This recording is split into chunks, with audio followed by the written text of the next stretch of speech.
Назовите мне чоловіка у політиці з Білорусі, який зробив стільки зауваженого. Я роблю тільки кислу капусту. Ну, давайте спробуємо. Професор фізики, який адаптувався до політології. Вы ведаете, меня, когда я хожу зараз с кийком, часами кличку дають, особливо скис-кис, називають Черчиллем, кажуть подобне. Найчастіше в 4 години раніці. За 2 години до 6 годин я, звичайно, роблю значно більше, ніж після за увесь оставшийся день. У Соковику, когда уже закончились выборы народных депутатов СССР, мы сдали одну работу, скажем прямо, одному из науково-доследчих институтов КДБ Советского Союза. И была великая радость, что у нас приняли такую работу, что мы были первыми в этой справе, так? Вот. И мы отзначили недзе у Соковику вот это свято. И уже, когда были в добром настрое, мне кажется, у нас вот завалили 2 кандидатов у депутаты, обоих завалили, теперь будут новые выборы, мы тебе завтра вылучим. А когда ты снимешь кандидатуру, то мы с тобой не избираться, не пить, не есть и разом не будем. Ну, я сказал, тогда обещаю завтра не снять. И не снял эту кандидатуру. О, пробачьте, это Бурбулис, я обязан с ним поговорить. Да. Геннадий Эдуардович, ну вы снова Иру ищете, да? Да нет, мне с вами приятно.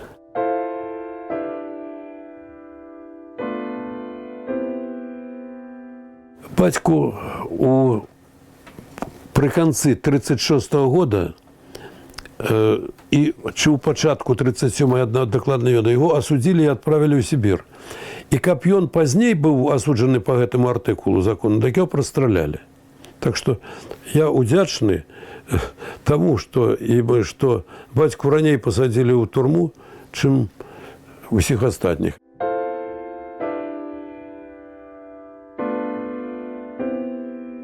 И мать была членом Союза письменников и делегатом першого з'їзду письменников СССР. Але після, коли батьку арештували і пришили йому, що він зрадник, там нечто троцкист і нечто таке, то мать недзе заповнила анкету, що вона замужня. Аркадій Куляшов, білоруський письменник, який поет, добрий поет, до речі, який був комсомольським лідером, і він сказав, що жінка, яка лічить ворога народу своїм мужем, не має права бути комсомолкою, і виключили з комсомола. Я писав батьку з 30, ще не було мені цілих 4 роки, я писав друкованими літерами батьку на білоруській мові листи, тому що мать казала, що треба батьку писати тільки по-білоруську. І відповідно, з того часу веду білоруську мову. Темный человек. Он убивался у сябры, я его вымушены был запросить додому разом с Виктором Гончаром. В знак удячности он сыпал у багажник огурки, там все такое. Один раз и вельми деликатно. У 66-м году меня вымусил мой загадчик кафедры, Писаревский Александр Николаевич, накировать тезисы доклада у Любляну на амперколог. Тогда до меня пришел человек и кажет, что вот вы будете на такой конференции, нам хотелось бы, как вы, поглядели, как там себе то и сё и буде поводить. Я сказал, вы меня пробачьте. Я кажу, я и так увесь час у стані напруження, що я працюю з секретною тематикою державною, щоб нічого не видати, а тут ви мені ще це нав'яжете, я буду не тим займатися, я можу проболтатися, я можу зробити не те, що треба. Коли ласка, не чіпайте мене у такому плані. З тої пори мене ніхто нігде ніколи не чіпав.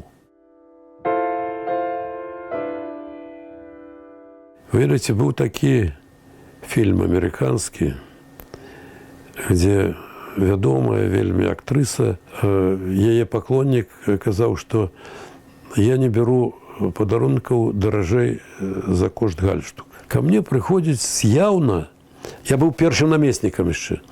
З яўна недапушчальным падарункам з пункту гледжання майго. Гэта была ізраільская дэлегацыя.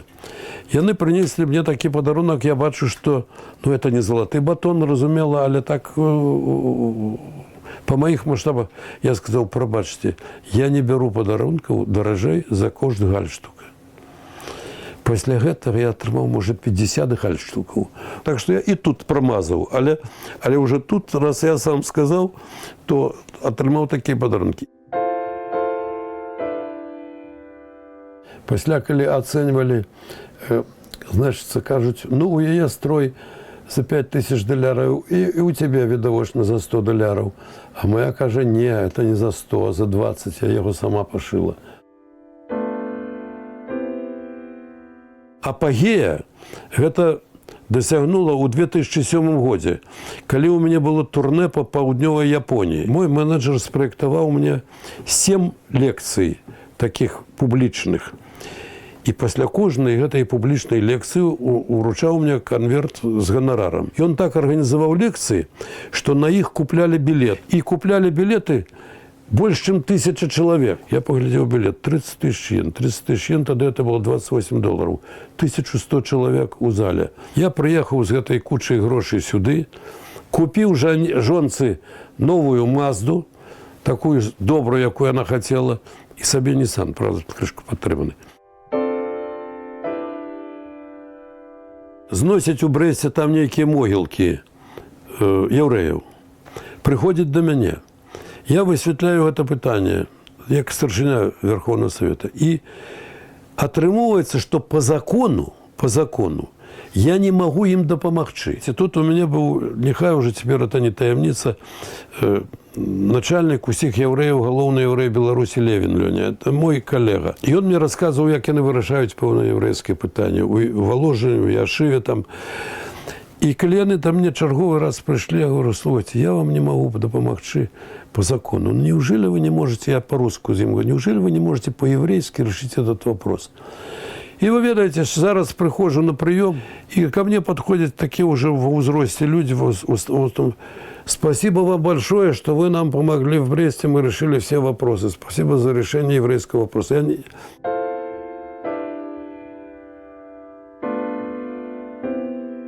Колькі я немаўлят і розных дзяцей пратрымаў на руках у Карэі, не пералічыць. Таму што ў іх лічыцца, што калі вядомы чалавек патрымаў дзіця на руках, то дзіця будзе шчаслівым. Вот тут моя хартыя, Mail.ru, Радыё Свабода. У дзяцінстве нічога не было смачнейшае, чым кіслая капуста са шкваркай. Вось, цяпер эту шкварку не рэкамендуюць мне есці. І яшчэ мы раблю салёныя огурки. Это подарок Клинтона. Это он мне подарил 3 колоды карт для моей коллекции.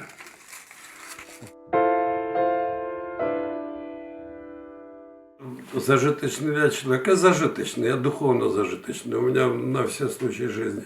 Мне когда сильно болит голова, я аспирин не помогает, пойду поиграю немного, все уже проходит.